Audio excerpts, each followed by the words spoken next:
অর্থাৎ আল্লাহ রাসূল সাল্লাল্লাহু আলাইহি সাল্লাম বলেন, ও পৃথিবীর বান্দারা, আমার উম্মতেরা, তোমরা কি করবা? মুরব্বিদের সম্মান করবা। কি করবা?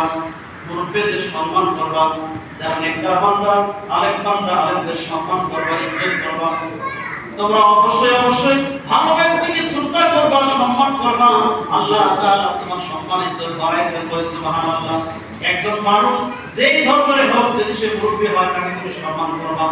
আবু বকর রাদিয়াল্লাহু তাআলা আনহু বাড়ি থেকে নামাজ পড়ার জন্য জামাতে নামাজ পড়বেন, মসজিদে নববীর দিকে রওনা দিয়েছেন। প্রতিমধ্যে একজন ইহুদি বয়স্ক ব্যক্তি, একজন ইহুদি বয়স্ক মানুষ লাঠি দিয়ে কোনো রকম করে গোটা রাস্তা যেন ভেঙে চলে যাচ্ছে, সঠিকভাবে হাঁটতে পারে না, অনেক কষ্ট করে। বয়স্ক প্রাপ্ত একজন মানুষ, সে কিন্তু মুসলমান না, কিন্তু ইহুদি। কিন্তু ইহুদি হলে তো সে মানুষ, আল্লাহর সৃষ্টি, আল্লাহর শ্রেষ্ঠ বান্দা।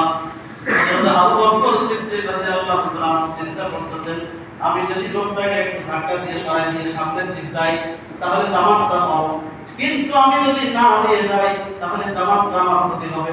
কিন্তু তাকে ধাক্কা দিয়ে বা সরাই দিয়ে গেলে তার সঙ্গে বেয়াদবি করা হবে, সে বয়স্ক মানুষ। হযরত আবু বকরের মর্যাদা আল্লাহ কত বাড়াই দিয়েছেন, এবং যারা আল্লাহর শুকরিয়া আদায় করে সর্বাবস্থায়, আল্লাহ তাদের মর্যাদা কিভাবে বাড়ায়। আর আল্লাহর ইবাদত করে করে যারা আল্লাহর বন্ধু হয়ে যায়, আল্লাহ তাআলা তাকে কত সম্মান ইজ্জত বানায় দেয়। সুবহানাল্লাহ।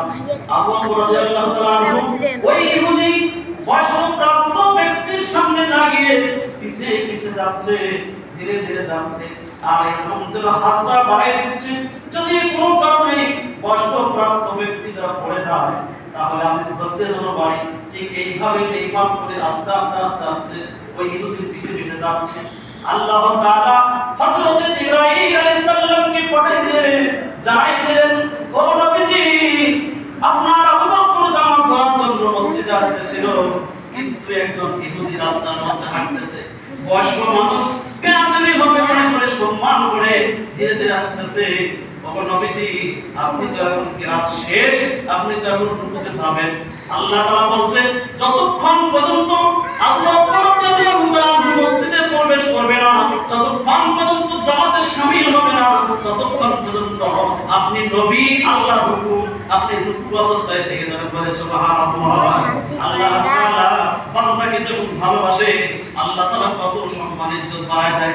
একজন আবু বকর, একজন মানুষ, একজন আপনার আমার মতো উম্মত, কিন্তু নবীর সাহাবী, আল্লাহ তাআলা তাকে কত ভালোবাসে যে শুধু আবু বকরের জন্য বিশ্ব নবী মুহাম্মদ রাসূলুল্লাহ সাল্লাল্লাহু আলাইহি ওয়াসাল্লামকে নামাজের মধ্যে ব্রেক করে দিলেন, হুকুম জারি করলেন, জিবরাইলকে প্রেরণ করলেন। জিবরাইল কানে কানে বললেন, ইয়া রাসূলুল্লাহ সাল্লাল্লাহু আলাইহি ওয়াসাল্লাম, আবু বকর আসতেছেন, কিন্তু এই কারণে দেরি হচ্ছে।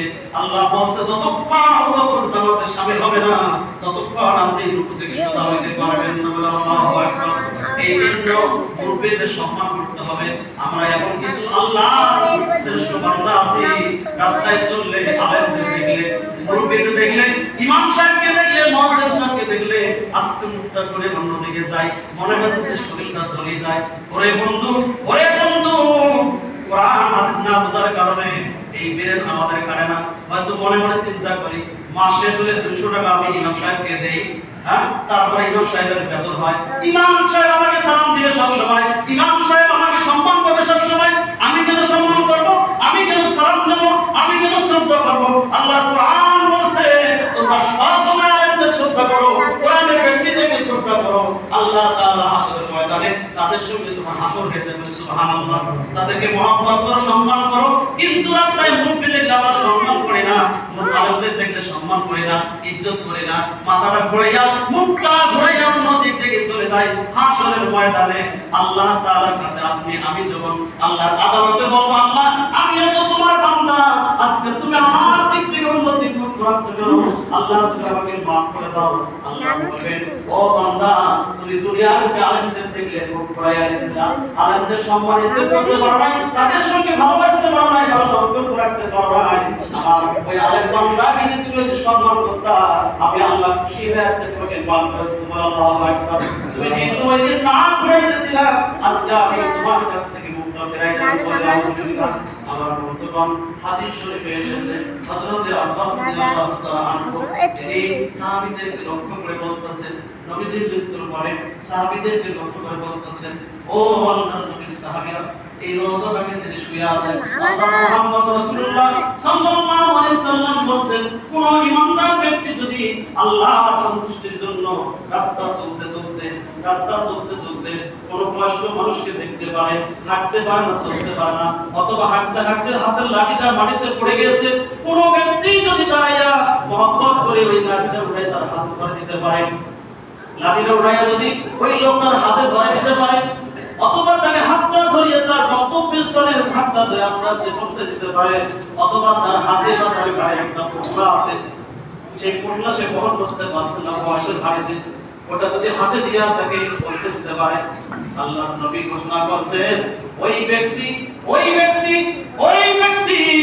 যদি এই মসজিদে নববীতে এসে এই মদিনার মসজিদে এসে যদি একাধারে 10 বছর ইতিকাফ করতে মসজিদে 10 বছর একাধারে ইতিকাফ করলে যেই সওয়াবগুলো পাইতো আল্লাহর বান্দা যদি একজন বয়স্ক প্রাপ্ত ব্যক্তিকে সম্মানের সুযোগ করিয়া লাঠিটা উঠায় দেয় অথবা তাকে হাত ধরে তাকে পৌঁছায় দেয় অথবা তার ব্যাগটা ফুটলাটা ধরিয়া যদি তাকে গন্তব্যস্থলে পৌঁছায় দেয় এই মদিনার নবী মুহাম্মদ রাসূলুল্লাহ সাল্লাল্লাহু আলাইহি ওয়াসাল্লাম ঘোষণা করেছেন যে ওই মদিনার মসজিদে 10 বছর ইতিকাফ করার সওয়াব প্রাপ্ত হয়ে যায় বলে সুবহানাল্লাহ আল্লাহ তাআলা আমাদের সকলকে তৌফিক দান করুন আমরা সর্ব অবস্থায় আল্লাহ পাকের শুকরিয়া আদায় করব আল্লাহর নিয়ামতের শুকরিয়া আদায় করব সর্ব অবস্থায় আমরা ঈমানের সাথে বাস করার চেষ্টা করব মানুষের সঙ্গে হিংসা নিন্দা বিদ্বেষ দূর করব একজন আরেকজনকে ভালোবাসব ভালো মানুষের সঙ্গে সম্পর্ক আপনি যতই ভালো মানুষ হন আজকে থেকে আপনি একজন খারাপ মানুষের সঙ্গে ব্যবহার করেন